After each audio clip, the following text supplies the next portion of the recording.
di zaman kekuasaan dinasti Abbasiyah, berlangsung dari tahun 750 hingga 1258 Masehi, yang berpusat di Baghdad. Pada masa kejayaannya, Abbasiyah menjadi pusat ilmu pengetahuan, teknologi dan peradaban Islam. Di zaman inilah Islam sedang jaya-jayanya. Di zaman ini pula terdapat seorang jenius pemikir Islam yang hampir menguasai seluruh cabang ilmu.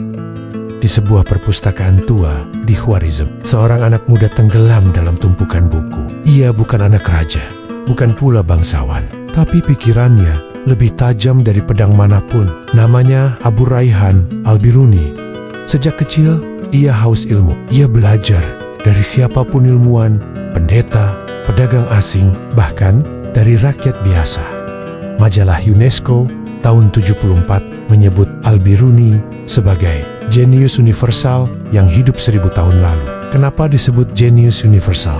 Karena dia jenius hampir di semua bidang. Dia ahli astronomi, sejarah, botani, farmasi, geologi, filsuf, penyair, matematika, fisika, geografi, dan seorang humanis. Ia juga menguasai bahasa Yunani, Arab, Persia, dan Sanskerta. Al-Biruni adalah pelita Islam.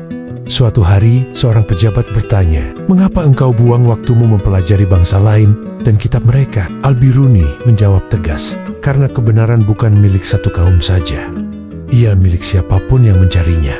Ia menulis lebih dari 150 buku. Sebagian besar masih dikagumi hingga hari ini.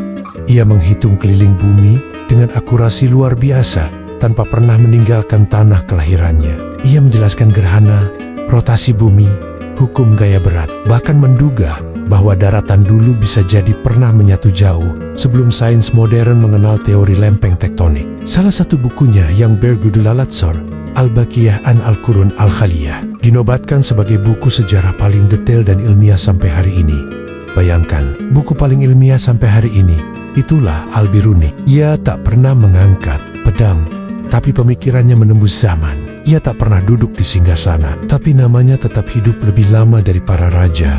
Kehebatannya bukan pada gelar atau harta, tapi pada akal yang tak pernah berhenti bertanya.